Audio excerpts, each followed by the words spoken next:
दोस्तों, रामायण तो आप बचपन से सुनते और देखते आए हैं, जिसमें अंत में दिखाया जाता है कि भगवान श्री राम ने रावण का वध कर दिया था। किंतु अगर हम आपसे कहें कि रावण मरा नहीं बल्कि आज भी जिंदा है, अब आप सोच रहे होंगे कि आखिर यह कैसे हो सकता है। लेकिन आप मानो या ना मानो, रावण आज भी जिंदा है। परंतु सवाल यह उठता है कि आखिर रावण है कहाँ। यह जानने के लिए इस वीडियो को पूरा देखिए, क्योंकि इस वीडियो में हम आपको बताएंगे रावण कहाँ और किस हालत में है। रामायण में माता सीता को छुड़ाने के लिए प्रभु श्री राम और लंकापति रावण के बीच घमासान युद्ध हुआ, जिसमें रावण मारा गया था। जिसके बाद प्रभु श्री राम ने रावण को विभीषण को सौंप दिया था। लेकिन यह कोई नहीं जानता कि विभीषण ने रावण का वह क्या किया, क्योंकि किसी को रावण के अंतिम संस्कार का कोई भी साक्ष्य नहीं मिला, ना ही इस बारे में किसी को जानकारी है। इसलिए हर कोई जानना चाहता है कि आखिर उसके शरीर का क्या हुआ। सुनकर हैरान हो जाओगे। रावण का आज भी सुरक्षित रखा गया है। भले ही यह बात आप ना मानो, पर आज हम आपको कुछ ऐसे सबूत दिखाने जा रहे हैं जिसके दम पर आप यह सोच पाओगे कि रावण आज भी जिंदा है। शोधकर्ताओं ने श्रीलंका में रावण के होने का सबूत बताया है। श्रीलंका के रामायण का में दावा है कि उन्हें श्रीलंका के जंगलों के बीच में यह गुफा में एक मिले करीब 8,000 फीट ऊंचे बने इस गुफा में रावण का मम्मी रावण की रथी को रखी गई है। रावण को रखा गया है। उसकी लंबाई 18 फीट और चौड़ाई 5 फीट है। रावण के व उसके ऊपर का एक खास तरह का लेप लगाया गया है, जो उसका शरीर बिल्कुल वैसा का वैसा है। लेकिन माने जंगल और खुंखार जानवर होने की वजह से कोई भी इस गुफा के अंदर नहीं जा पाया। लंका के बाद भगवान राम ने विभीषण को सौंप दिया था रावण को, और उसको संभालने की जल्दीबाजी में वे संस्कार करना ही भूल जाते हैं। और उन्होंने इसके बाद राक्षसों कबीलों के लोग रावण को वह अपने साथ ले गए, क्योंकि उनका ये मानना था कि लंकापति रावण फिर से जिंदा होंगे। और उन्होंने उसे गुफा में ले गए जहाँ रावण यज्ञ किया करते थे।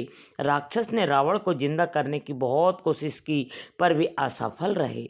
आखिर में उन्होंने उसके बनाने का फैसला किया, और उन्हें ये उम्मीद थी कि रावण एक दिन जरूर जिंदा होंगे। इसलिए वह रेगुलर के जंगलों में इस गुफा के अंदर रावण का वह इस तरह सुरक्षित रखा गया, इसे सालों साल तक वैसा का वैसा रहे। हिंदू मान्यताओं के अनुसार रावण त्रेता युग का सबसे शक्तिशाली राजा था। उसे अपनी ताकत का बहुत ज़्यादा घमंड था, जो आखिरकार उसे ले डूबा। घमंड की वजह से रावण ने भगवान राम की पत्नी अपनी और माता सीता का हरण किया। जब वह नहीं माना तो भगवान राम के पास रावण के बीच भयंकर युद्ध हुआ। रावण के पास बहुत शक्तिशाली वाण थे, इसके बाद भी उसकी विजय नहीं हुई और वह मारा गया। आज भी श्रीलंका में देखे जा सकते हैं, रावण ने जिस जगह पर माता सीता को हरण करके रखा था उसके पास एक झरना है। वहाँ हनुमान जी के पैरों के निशान देखने को मिलते हैं। कुछ लोगों का कहना है कि रावण कलयुग में फिर से काली पुरुष द्वारा जिंदा कर दिया जाएगा, और उसी समय भगवान विष्णु के 10 अवतार काल की काली पुरुष के साथ साथ रावण का भी सामना का पद कर सकता है। रावण हर समय खोज और आविष्कार को ही महत्व देता था। वह नए नए अस्त्र शास्त्र और यंत्र बनाता रहता था। रावण की कई वेधशाला थी जहाँ तरह तरह के आविष्कार होते थे। खुद ने उसकी वेधशाला में दिव्य रथ का निर्माण किया था। कहा जाता है कि रावण की पहली पत्नी मंदोदरी ने ही शतरंज का आविष्कार किया। वही रावण बहुत बड़ा तपस्वी था। वह अपनी इच्छाओं की पूर्ति के लिए तप किया करता था। उसने तप से जब बल से ही ब्रह्मा से वरदान मांगा था, और तब केवल सभी ग्रह को देवों को बंधक बना लिया था।